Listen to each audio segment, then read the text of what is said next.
te propongo un camino que recorrer juntos. Un peregrinaje por todos aquellos templos relacionados con Reiki. Un viaje donde descubrir los secretos que nadie te enseñó. Donde sentir la tradición, el linaje, la fuerza y la raíz del auténtico Reiki japonés. Son 17 los años que me preceden como investigador en el país del sol naciente. Y en este, mi 14º viaje, quiero proponerte que me acompañes para iniciar un camino de crecimiento, expansión y de conocimiento. Conoce lo que nunca se dijo o llegó a Occidente. Japón 2023 será un viaje para crecer.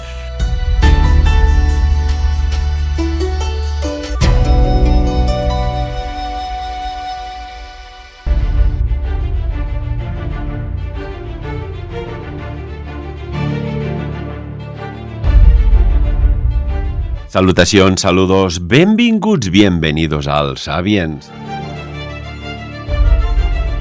Nos vamos a poner en forma hoy, ¿eh? Y tan en forma como la persona que vamos a entrevistar. ¿Algo le sucedió en su vida? ¿Ese despertar que tantos ansían a día de hoy? ¿Y dejó el boxeo profesional con títulos reconocidos a nivel internacional por la hipnosis? Saludamos a Horacio Ruiz. Horacio, muy buenos días y bienvenidos a Sapiens, amigo mío. Muchísimas gracias, bienvenidos y gracias por la deferencia de invitarme a tu programa y espero que podamos enriquecernos mutuamente, nosotros, las personas que nos escuchen y pasemos un buen ratito.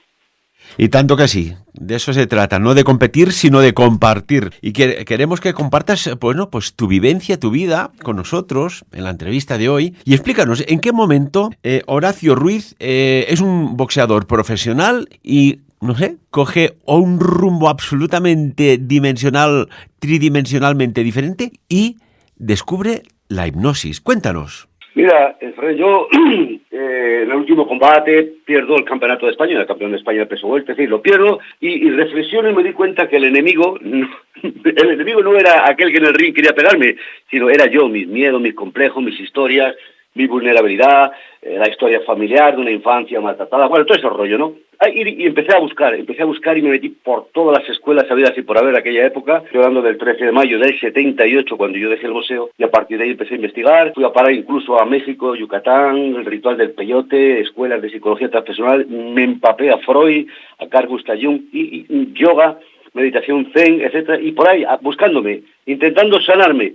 Y me di cuenta, y cuando llegué a la hipnosis, además, en Barcelona, cuando yo entré por primera vez con la hipnosis, y me di cuenta, ¿no?, de que sirve, que te ayuda a cambiar el estado de conciencia, que en gran parte cómo vives la vida depende de ti, no tanto de los demás. Y entonces me di cuenta, digo, si esto me sirve a mí, me está ayudando a cambiar, a mejorar, a equilibrar mi vida, etcétera, etcétera, digo, eso tiene que servir a los demás. Y ya llevo 45 años con este mismo pensamiento. Digamos que vivo de esto, Fran, de esto, por esto y para esto. No hay nada más bonito que lo que sería, ¿cómo decirlo?, un hobby, una curiosidad, se te acaba convirtiendo, consolidando en una profesión. Y esto le ha pasado a muchísimas personas, ¿no? Y cuéntanos, ¿cómo empieza este campo de la hipnosis que, bueno, se oye mucho, se ha llegado mucho a través de televisión, pero realmente, ¿cómo es el tren de aterrizaje en este mundo? Yo cuando empiezo a buscar y me doy cuenta, claro, toda la psicología, como decía Gurdjieff, el maestro del cuarto camino, de la escuela del cuarto camino, decía, hay hechos psicológicos en todo, si el hombre pudiera cambiar, todo cambiaría, etcétera, pues me doy cuenta, como te he dicho antes, que es la búsqueda de uno mismo, de cuál es el estado de conciencia apropiado, darle un sentido a la vida, ¿no? Una familia, sacar una familia, etcétera, etcétera. Y la hipnosis es que la hipnosis, Fernanda, es un estado de conciencia, o distintos estados de conciencia, porque la hipnosis no es una cosa que te dice una palabra y te quedas ahí dormido, esas payasadas y esas tonterías. No, es un estado superior de conciencia, científicamente, entre otros la doctora Helen Cranford de la Universidad de Virginia en Estados Unidos, con resonancia magnética funcional, habla de un correlato fisiológico entre áreas del cerebro y estados de trance, ¿no? Entonces, hemisferio cerebral derecho, la imaginación, creatividad, sistema límbico, el izquierdo, el racional, en fin, buscando todo eso, un equilibrio y despertar un potencial. Y claro, me di cuenta, obviamente no lo he descubierto yo, ni muchísimo menos, pero me di cuenta de que en gran parte de la vida, las circunstancias de la vida, lo que vaya sucediendo, cómo las vivo, negativa o positivamente, y si saco provecho o no, depende de mí. Y la hipnosis es un estado donde se inhibe el córtex, el pensamiento consciente, racional, analítico, está ahí medio neurótico, se calma, se relaja, y empiezas a trabajar desde otro estado más emocional. Entonces combinas, y se hace una visión holística, ¿no? La parte consciente piensa, razona, la parte inconsciente, digamos, es la que da la creatividad, la que da la fuerza, la que da el poder. Y hay algo que me impactó, Ferran, porque todos los maestros, todos, tanto en el yoga, en la meditación budista, Carl Gustav Jung, todos los grandes maestros, y Milton Erickson, que es nuestro referente, el psiquiatra norteamericano, que es el creador de la hipnosis clásica ericksoniana, como se le llama ahora, dice que el inconsciente es donde está la fuerza, donde está, pues dice Erickson, dice, toda persona tiene a nivel de su mente inconsciente todos los recursos que necesita para modificar la experiencia y alcanzar objetivos. Y entonces, bueno, pues te comentaba, la hipnosis, los estados hipnóticos, facilitadores de tus recursos, tus potencialidades, se utilizan en el deporte, se utilizan en el mundo laboral, en el mundo de pareja, preparación al parto. Fíjate, don Santiago Ramón y Cajal, nuestro premio Nobel de Medicina, cuando su mujer iba a dar a luz, la trataba con hipnosis, la ayudaba con la hipnosis. ¿Para qué? Para colocarle en el estado de conciencia más idóneo para traer al mundo una nueva criatura. La hipnosis se ha utilizado y se utiliza en oncología, miedos, fobias, en el mundo deportivo, sobre todo yo trabajo bastante en el mundo deportivo, e incluso los estados hipnóticos te permiten acceder a niveles del inconsciente donde lo que sale, donde lo que aflora, lo que recuerdas o evocas, parece pertenecer a experiencias de supuestas vidas pasadas. O sea, es un mundo mágico. El 90 y tantos % de nuestra mente, de nuestra psique, es inconsciente, sus distintos niveles. Vaya, Horacio, me haces pensar, cuando dices de vidas pasadas, que estos, no sé, ¿no? Es como casi como si accedieras al disco duro de un ordenador, que hay todas las carpetas, las memorias, las fotografías, datos, bla, bla, bla, bla, bla, metadatos, pues en la persona, ¿no? Que accedes a una información que dices, ¿y esto es verdad? Que puedes llegar a saber, pues, en genealogía, de dónde vienes. ¿Qué hay de cierto o de mito? Hay en todo lo que tiene que ver con la mente, tú lo sabes que es un puro subjetivismo, hay ideas, hay creencias, hay fantasías, o sea, hay mentira y engaño de uno mismo, porque uno ha recibido mucha información y uno se puede convertir en un religioso fanático, en una persona escéptica. A mí lo único que me importa es que en el inconsciente está todo, la clave de todo, y lo dicen todos los grandes maestros, no solamente las investigaciones de Freud y tal, sino Carl Gustav Jung, cuando investigando, no solamente el inconsciente, el consciente, el subconsciente, el inconsciente individual, y entra en ese contacto con el inconsciente colectivo. Hoy en día muchos le llaman los registros aclásicos y tal. Inconsciente colectivo, como decía un maestro, dice, y el mismo Jung decía, el inconsciente colectivo es la historia no escrita de la humanidad contenida en forma de arquetipos. Y ahí está la historia de la humanidad, la historia, como acabas de decir tú. Yo no lo hubiera dicho tan bien como lo has dicho tú. Todo está en el inconsciente. Y hay un poco de conciencia, el 10% que es con la que funcionamos normalmente, pero la vida está determinada por la parte emocional, por los instintos, por las pulsiones. Y es el inconsciente el que tiene la fuerza. Dentro del inconsciente, en un sueño que yo tuve una vez, que también trabajo mucho sobre los sueños y tal, porque los sueños es una vía regia a ese conocimiento profundo, dice que dentro está Dios y el diablo, la luz y la sombra, como decía Jung. Somos dioses psicológicamente hablando, y la mayoría nos conformamos con vivir como pigmeos. Y si no manejamos nuestra mente, los demás, políticos, religiosos o quien sea, los va a manejar por nosotros. Por eso hay tanta lucha, tanta desigualdad, tantos conflictos, tantos problemas de pareja, etcétera, etcétera. Si uno cambia la perspectiva y mira dentro de sí, va a descubrir el enorme potencial que tenemos. Y ese potencial es para desarrollarlo, para ser uno más feliz y hacer feliz a los demás. Ya sé que todo esto suena muy utópico, muy bonito, pero es verdad. Mira, en estado de hipnosis, fíjate un pequeño detalle simple. Si tú te dejas hipnotizar, yo te hipnotizo, ojo, te dejas hipnotizar, yo te hipnotizo, hablo con tu cerebro, hablo con tu mente inconsciente, a ti te pueden extraer una pieza dentaria sin el más mínimo dolor. Hay una mayor vasoconstricción, se sangra menos y el tiempo de recuperación más rápido. He hecho muchísimas técnicas para extracción de piezas dentarias, preparación al parto, en fin, cosas físicas, se puede trabajar, porque la mente tiene el potencial de poder hacer todo eso. Ojo, no estoy diciendo que la hipnosis sea una varita mágica ni nada, ¿eh? Hay niveles y niveles, y como todas las cosas en la vida, hay gente que entra en trances profundos, hay gente que tiene mucha resistencia, pero bueno, utilizado en terapia, en formación de objetivos deportivos, laborales, es una herramienta muy poderosa. Eso, eso hay infinidad de libros, escritos, investigaciones, y yo en 45 años he podido experimentarlo siempre, ¿no? Además, pero hay una cosa, porque la gente a veces tiene miedo por los tópicos de la hipnosis de espectáculo, que piensan que te van a dominar, que te van a controlar. Nadie entra en hipnosis si no quiere, nadie. Y lo peor que puede pasar cuando te van a hipnotizar es que no te dé resultado a ti, nada más. Eso es todo lo que puede pasar en hipnosis. ¿Hay como una predisposición o a veces un bloqueo para ser hipnotizado? Sí. Depende de la idiosincrasia particular. Hay personas muy sugestionables. Hace poco yo trabajo con una persona, un amigo mío, alumno mío, ha hecho una operación, tiene que ver algo con el corazón un poquito. Bueno, total, que en estado de hipnosis él se disocia, tiene la capacidad de disociarse, que es una práctica común.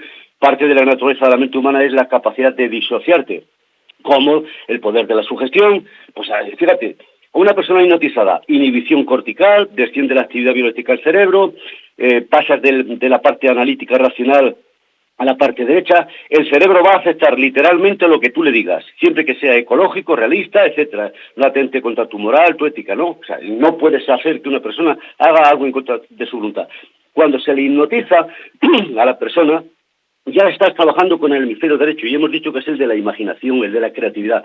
Tú le dices a una persona, y eso se ve en el espectáculo típico, ahora le voy a dar una manzana, un melocotón, un dulce, sabroso, y ves que la persona empieza a salivar y tal, y a lo mejor le estás dando realmente una cebolla, pero el cerebro acepta lo que le has dicho, y las respuestas cerebrales a nivel hormonal, bioeléctrico, el paladar, el gusto, la saliva, va a responder en función de lo que tú le has dicho, porque se lo va a imaginar, porque está en su memoria celular, y sin embargo lo que le estás dando una cebolla. No, el cerebro dice, le has dicho que es un melocotón, y va a dar la respuesta. ¿Qué quiere decir esto, Ferran, amigo?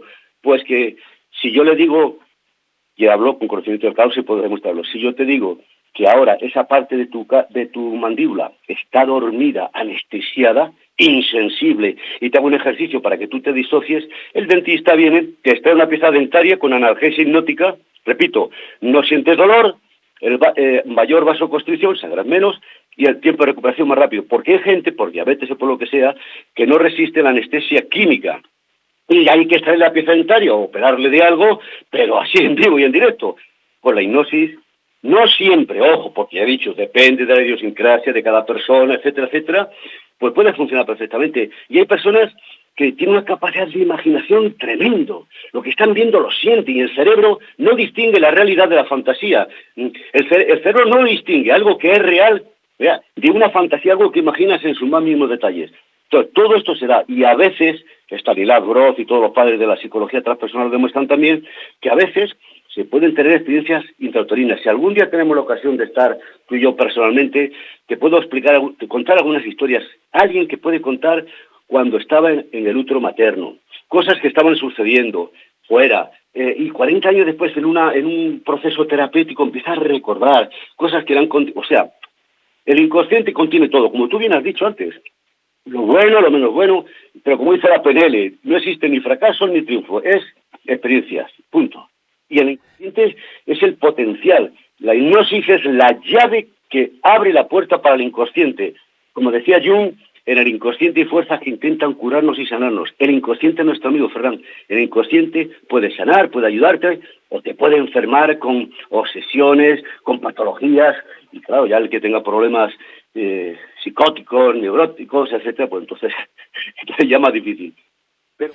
Estaba pensando, el perfil de oyente de Sapiens va de los 25 a los 75 años, según los datos que tenemos en YouTube, ¿eh? Y claro, nos escuchan, en definitiva, muchísimos estudiantes de carrera universitaria. Y me pregunto yo, y para echarles un cable positivo, si hay alguna fórmula, por lo que estás diciendo, de utilizar el recurso de la memoria de lo que has leído, que has estudiado para el día del examen y en los años siguientes puedas recuperar todo ese cantidad de datos y metadatos que a veces, cuando acabas el examen, parece que hay como un borrón mental. Cuéntanos, ¿qué se puede hacer en este caso? Si es que se puede hacer. Sí, la hipnosis, en una persona en estado hipnótico y el hipnoterapeuta lo que va a hacer es trabajar sobre lo que provoca el nerviosismo, que la mente se te quede en blanco, los nervios de cara al examen. Entonces trabaja eso para equilibrarte. Al reforzar la mente, centrarla, focalizar la atención en un punto, etcétera, y trabajar sobre la ansiedad, el nerviosismo, etcétera, lo que hace es que saques el mayor rendimiento de tu capacidad de fijación, de concentración, de memorización. Hace un par de años estuve ahí en el Instituto de Requena, en Valencia, trabajando con muchachos de 15 y 16 años del instituto que ya estaban preparándose para luego hacer, pues eso, la selectividad, cada uno sus estudios, etcétera. He trabajado mucho con personas de cara al examen, carnet de conducir, y luego en el mundo deportivo también, ¿no? De cara al mundo del deporte, he trabajado muchísimo con la hipnosis. La hipnosis es ese potenciador. Y lo que trabaja sobre cuando tú vas a estudiar, pues tienes el miedo, la preocupación, en la mente se me queda en blanco, el día del examen te ponen nervioso, ahí los examinadores. Bueno, lo que va a hacer la hipnosis es que te va a centrar. Hay unas técnicas concretas y específicas que en estado de hipnosis se programan en la mente de la persona. ¿Para qué? Para que rindas al máximo. Alguien me decía una vez, dice, o sea, que yo puedo sacar un carnet de conducir sin haberme preparado. No. ¿Que puedo sacar un examen sin haber estudiado? No. Usted tiene que estudiar. Pero ¿qué es lo que pasa? La dispersión mental, el fraccionamiento, la inseguridad, todo eso es lo que trabajamos. ¿Para qué? Para que saques el mayor rendimiento de tu mente centrada, controlada, etcétera. Y claro, si has estudiado, pues tendrás información. Si no has estudiado, no tienes información. Vas al examen muy tranquilo, pero no has estudiado nada. O sea, eso se requiere de un estudio, pero repito y recalco, cada cosa que hagamos en la vida, ¿verdad?, requiere de un estado de conciencia apropiado. Si tú tienes un problema con la pareja y quieres solucionar tu problema con la pareja, tú no puedes ir con cualquier estado de resentimiento, de reproche. No, tienes que ir con el estado de conciencia más idóneo, con mayor tranquilidad para poder hablar de los problemas, etcétera, con la mayor tranquilidad posible. Si yo voy a pedir un empleo, un trabajo o lo que sea, pues tengo que ir a la visita de la entrevista desde la mayor calma y serenidad para causar buena impresión y que me contraten. Entonces, que cada función que vayas a cumplir, cada meta, cada objetivo, pues requiere del estado de conciencia apropiado. Yo me acuerdo cuando estaba en mi época de boxeador y tal, pues en gran parte, antes de subir al ring, ya estaba determinado si iba a ganar o perder. Porque si yo subía con calma, tranquilidad, seguridad, pues tenía muchas posibilidades de ganar. Y la mayoría de las veces así ocurría. Pero ¿qué pasa cuando yo a lo mejor estaba inseguro, nervioso? Pues casi la mitad del combate ya lo tenía perdido antes. ¿Qué es la predisposición fundamental? Una cuestión, por ejemplo, Horacio, me viene al pensamiento, pues cuando una persona tiene una enfermedad de estas terminal y el facultativo le dice a la familia, miren, que durará 1 mes, 2 meses, 3 meses, 4, 5... ¿Qué pasa aquí? ¿Hay una influencia sobre el inconsciente del paciente para que, llegada esa fecha, pues fallezca o no? ¿Hay algún vínculo en esto? No sé, me ha venido el pensamiento. Sí, lo que se sabe por las investigaciones que se han hecho es que la psiconeuroinmunología, que es una rama de la medicina que tiene en cuenta la relación mente-cuerpo, cuerpo-mente, ¿no? Pues se sabe que el imaginar, proyectar imágenes concretas y específicas, simplemente recordar tu infancia cuando gozabas de perfecta salud. En estado de trance hay una serie de respuestas a nivel hormonal, celular, etcétera, que van a funcionar en base a la memoria que tú tienes. Y eso va a reforzar el presente. Entonces, en vez del desánimo, el pánico, la angustia, etcétera, pues tienes una mayor calma, una mayor motivación, y eso va a afectar sí o sí al sistema inmune con sus mecanismos de defensa, de superación, de sanación, etcétera. Y se sabe. Y yo, por ejemplo, he tenido la ocasión de intervenir, de ayudar a gente pues en una fase incluso final del cáncer. Y eso, ojo, que estamos hablando de palabras mayores. Pero una persona concreta y específica que los médicos le diagnosticaron en Miami. En Miami existe uno de los, en Monte Sinaí, el Hospital Monte Sinaí de Estados Unidos, Miami, es uno de los pioneros en la investigación y en el trabajo en oncología, cáncer, pero utilizando, aparte de los tratamientos normales del protocolo médico oncológico, también trabajando con hipnosis. En todos los casos, sin excepción, después, la gente que ha sido operada, casi tal, por el sistema tradicional, según los protocolos, pues tienen unos años de vida, depende del cáncer que tengan, cierta calidad de vida, etcétera. Todos los que han sido tratados de lo mismo, pues del mismo cáncer, etcétera, pero que además se les ha ayudado como coadyuvante que es la hipnosis, en todos los casos, mejor calidad de vida, primero, y después alargamiento en algunos casos de vida. ¿Por qué? Porque vas a trabajar sobre la ilusión, vas a trabajar con la gana de vivir. Cuando hay una meta, hay un objetivo, todo te va a ayudar, te va a potenciar, y se sabe científicamente que el sistema inmune va a trabajar ahí, a favor o en contra. Una persona pesimista, que no tiene ganas de vivir, que quiere suicidarse, se muere solo. Y la hipnosis lo que va a hacer es potenciar todo eso. Pero tienes que tener una motivación. No es que la hipnosis te va a sanar, te va a curar. Yo trabajé, a ver si lo puedo contar muy brevemente. A mí me manda el doctor Jiménez de los, una persona muy importante de la compañía Iberia, viene de Miami, de Estados Unidos, y le han operado, pero tiene una metástasis terrible, todo el aparato de la procreación sexual de esta persona está con el cáncer. Imagínate cómo podía estar esta pobre mujer. Bueno, 18, 20 meses estadísticamente de vida en ese tipo de cáncer. Empezamos a trabajar, Gregorio Marañón, el doctor Pérez Manga, el jefe del departamento de oncología en aquel tiempo, la llevaba para arriba, para abajo, controlada, operada, pero había una metástasis terrible, etcétera, etcétera. Empezamos a trabajar con ella, y hay un momento que se encuentra tan bien que deja de venir a la hipnosis. Bueno, lo deja. Pero tiene una recaída, los marcadores tumorales se le disparan, últimamente los tienen 30 y tantos, se le disparan casi a 200, viene, bueno, en el hospital le dijeron, Gregorio Marañón de Madrid, le dicen, hay que operar por segunda vez, etcétera. Y ella dice, no, estoy abreviando, dice, no, dame un mes, al doctor Pérez Manga le dice, dame un mes de margen que yo tengo que trabajar. ¡Ay, qué va! Este hombre, en forma de broma, dice, ¿qué pasa? ¿Vas donde el brujo? El brujo era yo, ¿no? El brujo era el que hacía hipnosis. A mí no me conocía de nada, pero bueno, me dice eso. Bueno, empezamos a trabajar y al mes baja los marcadores tumorales a 30 y tantos, se evita una segunda intervención. Es una mujer con una profunda fe religiosa, lo que en medicina sería el factor placebo o en psicología es la sugestión, pues en la parte religiosa es una fe religiosa en la Virgen de la Almudena de Madrid, cree, le pide, le ora y tal, necesitaba 10 años de vida. Y cuando esto se lo dijo también al médico en Estados Unidos, y dice, ¿pero cómo? 10 años de vida, pero si estadísticamente, señora, hombre, pues sí, pues existen los milagros. En fin, el médico ya, ¿no?, intentando ayudarla, dice, bueno, nosotros hemos comprobado, le dijo el doctor de Miami, dice, hemos comprobado que la gente que tiene fe, cree en Dios, este tipo de cosas, dice, por cierto, aquí en Estados Unidos se está trabajando mucho con la hipnosis en el cáncer y tal, como un coadyuvante que te ayude y tal. Bueno, por eso esa mujer estaba conmigo a través del doctor Jiménez del Oso. Bueno, pide a la Virgen de la Almudena que le conceda 10 años. ¿Por qué? Yo le pregunté, sorprendido, digo, ¿por qué? Dice, pues porque mis hijos, que uno tiene 14 años, el otro tiene 16, y hasta que yo no los vea situados en la vida, yo no me puedo morir. Fíjate tú, ¿no? Fíjate, y eso es pura imaginación o pura charla normal y corriente, pero ¿qué poder tiene? Porque ella tiene fe, ella actúa sobre el sistema inmunológico, tiene una razón para vivir.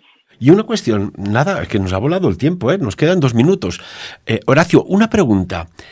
Esto que se dice, sí, el efecto placebo, que no se le da importancia, pero se da, pues hay muchas personas que se lo toman como, bueno, pues como, entre comillas, medicamento. ¿Hasta qué punto el efecto placebo, entre comillas, menospreciado, tiene un poder ilimitado sobre, bueno, la persona, su mente, su capacidad de regeneración o autosanación? ¿Hasta qué punto?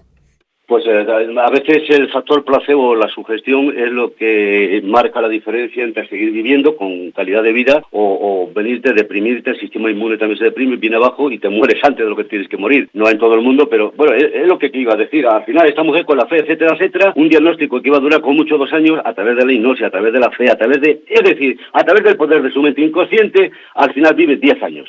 10 años. O sea, no digo que en todos los casos tenga que ocurrir, pero se dan estas características. Tenía una necesidad de que los hijos estuvieran colocados y ella creía en la hipnosis, creía en la Virgen, el factor fe o sugestión o placebo, me da igual cómo le llamemos, pero eso... Bueno, lo has dicho, ¿no? Su gestión, la propia gestión. Una cosita para acabar, ¿es muy difícil aprender a la hipnosis para hipnotizar, evidentemente, valga la redundancia? No, depende de cada uno. Como todas las cosas requiere su práctica y tomártelo en serio con mucho respeto y sobre todo practicarlo contigo mismo. Cuando tú ves, lo experimentas, tienes una fe tremenda. Por eso llegó un momento que empezamos nosotros a impartir talleres de todo tipo, un curso que está avalado por la Universidad de México y todo. ¿Y por qué? Pues porque es decir, lo que enseño a la persona es a manejar su mente. Es como si dijéramos, te voy a enseñar a programar el GPS de tu coche, para que tú lo manejes y te lleves donde tú quieras, dentro de ciertos límites. Si tú quieres volar como Superman, obviamente no. Si quieres flotar en los cielos, no. Pero todo lo que forme parte de la naturaleza humana, el potencial del inconsciente reconocido por todo el mundo. O sea, eso es una realidad. No sabemos manejar nuestra mente. No me acuerdo quién era, Ortega Gasset o don Santiago Ramón y Cajal decía, cada uno de nosotros puede convertirse en arquitecto de su propia mente. Mira, te voy a poner un flash que hace ya algún tiempo que no lo pongo y para mí es un auténtico referente porque con tan pocas palabras nos dice tanto. Escucha, amigos y amigas, escuchad, no tiene desperdicio. No intentes doblar la cuchara. Eso es imposible. En vez de eso, solo procura comprender la verdad. ¿Qué verdad? Que no hay cuchara. ¿Que no hay cuchara? Si lo haces, verás que no es la cuchara la que se dobla, sino tú mismo. Qué maravilla, ¿verdad, Horacio? Me está recordando un programa que hice con Concha García Campoy, te acordarás de ella, ¿no? Sí. Y precisamente y me pidió que hiciera un ejercicio colectivo para todos los oyentes de madrugada, que tiene muy tal, para mover objetos y cucharas y tal y cual. Y llamaba gente, ¡ay, estoy moviendo la cuchara! Sí, eso, sí, la mente es uno mismo, sí, claro que sí, así es, que es así. Horacio, nos tenemos que ir, qué interesante. Te emplazo para otro día que nos sigas explicando, pues, anécdotas, verdades, experiencias vividas por ti desde el campo de la hipnosis, porque quien controla la mente se controla a sí mismo, ¿no? Y lo que decías tú, allí hay el bien y el mal. Depende qué puerta te abras a ti mismo, operarás en un campo de minas o en un campo florecido, con aire puro, sano y todo luminoso. Horacio, muchísimas gracias.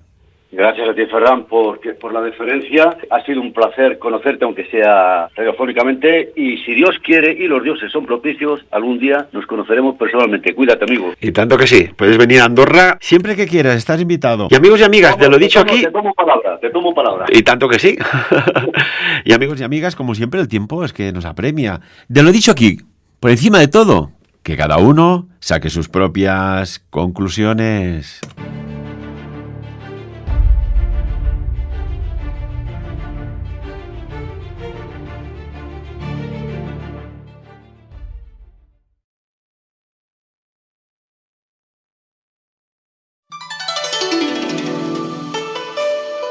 Te propongo un camino que recorrer juntos, un peregrinaje por todos aquellos templos relacionados con Reiki, un viaje donde descubrir los secretos que nadie te enseñó, donde sentir la tradición, el linaje, la fuerza y la raíz del auténtico Reiki japonés.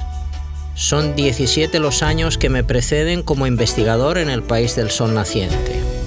Y en este, mi 14º viaje, quiero proponerte que me acompañes para iniciar un camino de crecimiento, expansión y de conocimiento. Conoce lo que nunca se dijo o llegó a Occidente.